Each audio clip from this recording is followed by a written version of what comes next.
Smart persona में आप सभी का स्वागत है। How are you everybody.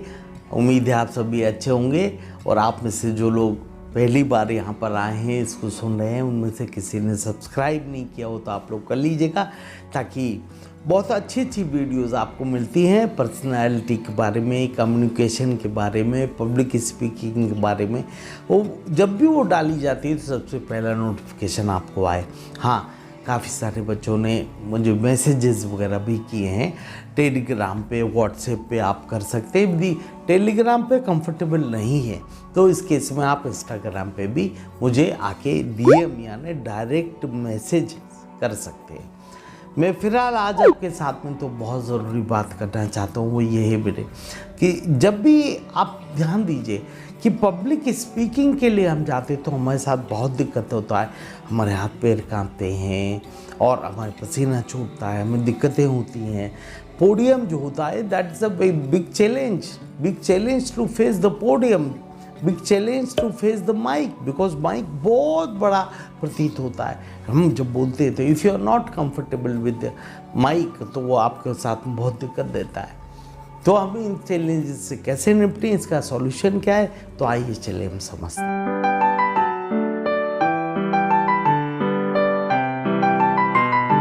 Welcome again. एक प्रश्न उठता है यहाँ पर कि पब्लिक स्पीकिंग क्या है। पब्लिक स्पीकिंग का तात्पर्य ये कतई नहीं है कि मंच से खड़े होकर बोलना। अरे सामान्य ड्राइंग रूम में, गार्डन में, कैंटीन में, कॉलेज में, फ्रेंड्स में, ग्रुप्स में, जब ग्रुप में बैठे होते हैं, फ्रेंड्स के साथ बैठे होते हैं, तो अपनी बात को कहना। ज़्यादातर लोग तो कह ही नहीं पाते, या कई बार वो कहने का प्रयास करते तो ऐसे हाथ मारते, सुनो सुनो सुनो सुनो बोलते। तो यदि ये चीज़ आपके साथ दिक्कत आती हो तो आप इस तकनीक का इस्तेमाल करिए। एक नाम है बेटे, आपको बताना चाहूँगा, मार्गरेट थैचर। तो मार्गरेट थैचर इंग्लैंड की प्रधानमंत्री थी और 16 साल प्रधानमंत्री रही है। मार्गरेट थैचर बहुत विशाल महिला रही, उनको लौह महिला बोला जाता है, आयरन लेडी। आपने शायद सुना भी होगा, ये आप जानते भी होंगे बहुत से लोग कि भाई इस लेडी के साथ में तो कोई दिक्कतें नहीं थी। हजारों मीटिंग्स लेना, लोगों को मिलना, सबका। एक बार का किस्सा है, कैम्ब्रिज विश्वविद्यालय। अरे कैम्ब्रिज, आपको ध्यान है बेटे, हमारे यहाँ राजीव गांधी, हमारे यहाँ पे जो इसके पहले जवाहरलाल नेहरू, हमारे दूसरे विद्वान गए हैं, या और भी इसके अतिरिक्त कई लोग विदेश पढ़ने गए हैं।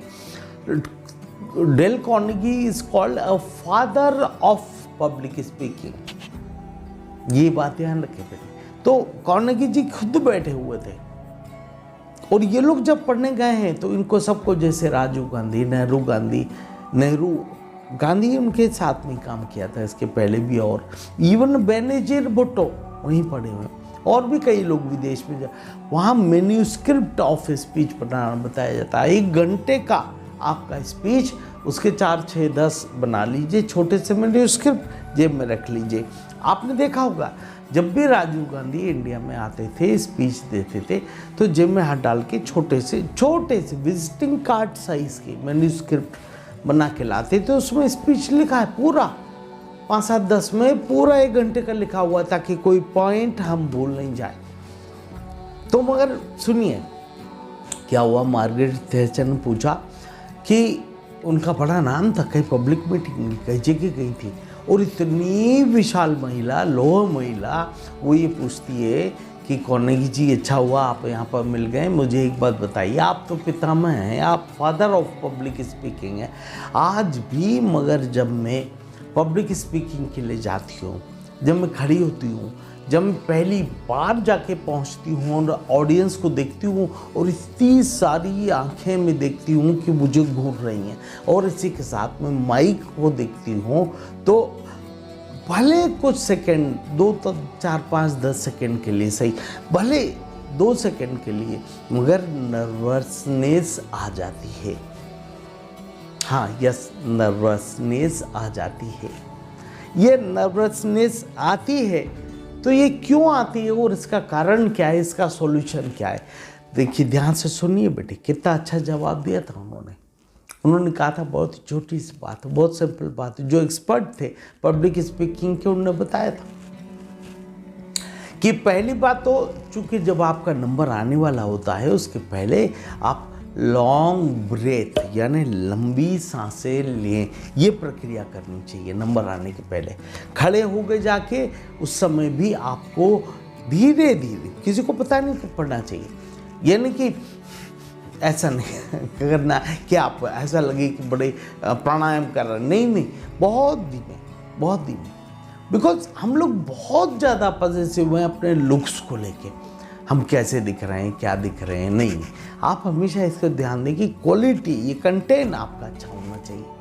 जब वो अच्छा है तो कोई दिक्कत नहीं है। आइए, तो जब उन्होंने बताया कि आप केवल ब्रेथ पे कंट्रोल करें, नर्वसनेस नॉर्मल हो जाएगी। अब प्रश्न नंबर 2 जो बड़ा महत्वपूर्ण है, ध्यान से सुनना बेटे। नर्वसनेस भले सेकंड्स के लिए मुझे आती है, मगर आती क्यों है, इसका कारण बड़ा छोटा है। कि आपको नर्वसनेस इसलिए आती है कि हर आदमी को आती है। अरे आपको जब भी कभी लोड होगा, दिक्कत होगी, मानसिक तौर पर कोई आघात होगा तो यह आता ही है। आप गाड़ी से गिर गए, सीढ़ी से गिर गए, आउच, जब ये इस तरह के शब्द आप करते, अरे बाबा ये विदेशी शब्द हैं जो लगने पे बोलते हैं आप, मैं आउच, अरे बाबा, अरे जब एक्चुअल आता है ना तब आपके मुंह से माई निकलता है, भाई निकलता है, अम्मा निकलता है। ध्यान दिया आपने कभी? जब एक्चुअल आपको कभी गिर गए, लग गई, गाड़ी गिर गई, ओई मां, अचानक अनायास निकल जाता है। इससे संबंधित एक बड़ा अच्छा किस्सा भी है, ये मैं अकबर बीरबल से संबंधित है, ये मैं आपको बाद में बताऊंगा। कि एक व्यक्ति बहुत सारी भाषा बोल सकता है मगर मातृभाषा मुसीबत बोलता है। कैसे, ये मैं आपको बताऊंगा आगे, तब आप रिलेट कर लेंगे, इसको ध्यान कर लेंगे। मगर आप सुन, एक बात और ध्यान से सुनो। जब बड़ा ट्रक, बड़ी बस, बड़ा ट्रेन, बड़ा प्लेन गिरता है, विस्फोट हो गया प्लेन में, वो गिर पड़ा, गिरने लगा, तो आपके मुंह से माँ नहीं निकलता, माँ याद नहीं आती। तब आपको पापा जी याद आते हैं। दैट मीन्स ओए बाप, अरे बाबा रे, बाप रे, like in that way, like in that particular case you remember your father. This is natural phenomena, everybody does that. हर कोई करता है। आप चेक करिए, क्या ये आपके साथ नहीं है? ये इतनी सारी बातें सर आप बताते हैं, हमें ये बताइए कि आप कैसे बताते हैं। कारण बेटे, किसी से दिल से जुड़ने की कोशिश करेंगे तो वो भी जुड़ेगा, और आप दिमाग से बोलिए तो दूसरे के पास भी दिमाग है। वो कोई कम रखता है क्या?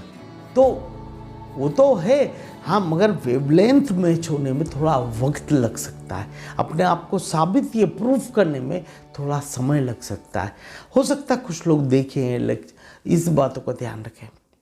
आइए, तो एक बात ध्यान रखें, उनका ये कहना था कि आप यदि अनायास या अचानक कभी बोलने खड़े होते हैं, जब ये कभी जाते हैं मेंटली प्रिपेयर करके भी, तो भूल ही जाते हैं क्या याद कर रहा था, क्या बोलना है, क्या अगला पॉइंट है, क्या मेरे बोलने के लिए मैंने की नोट्स बनाए हैं। तो ये नर्वसनेस की निशानी है जो कुछ सेकंड को आती है, और लॉन्ग ब्रेथ से सबसाइड हो जाएगी। तब तक का 2-3 सेकंड का समय लॉन्ग ब्रीथ में दें। जनरल से बात बोले, हाउ आर यू, ये गुड मॉर्निंग। और ऐसा कौन है जिसे ये नहीं आती?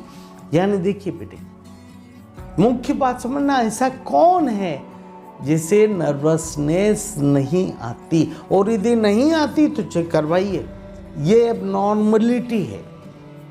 नर्वस हो जाना ये नॉर्मल है। अरे बाबा, आपको मारे कोई और आप रोएं, ये नॉर्मल है।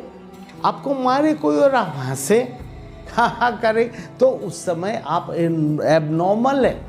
इस बात का ध्यान रखें। तो बस इतनी सी बात है जिसका ध्यान रखें। यही 2 बातें उन्होंने बताई थी कि ये होना यानी घबराओ मत, हाथ पैर से पसीने छूटना, पाँव कांपना, या इस तरह घबराहट होना, भूल जाना, पॉइंट याद नहीं आना, सांस लें, नॉर्मल हो जाए, धीरे धीरे आगे बढ़ें। यानी प्ले लिस्ट का इम्पोर्टेंट आज पॉइंट, पब्लिक स्पीकिंग का फर्स्ट लेक्चर का मेन फर्स्ट गोल्डन रूल आज आपके साथ डिस्कस किया गया है। आगे इस जैसी बहुत सी इन्फॉर्मेशन आपको मिलती रहेंगी।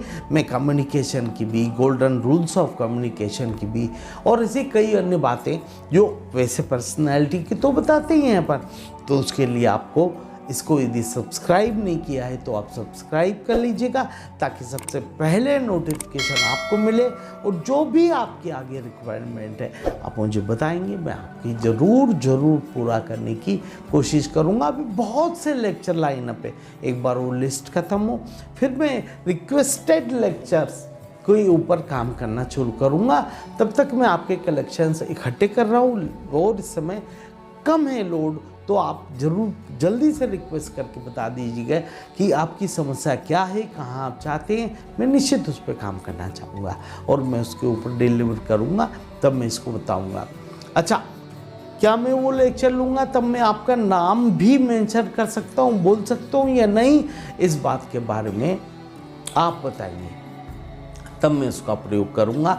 आप मना कर देंगे, नहीं बताएंगे, तो मैं प्रयोग नहीं करूँगा।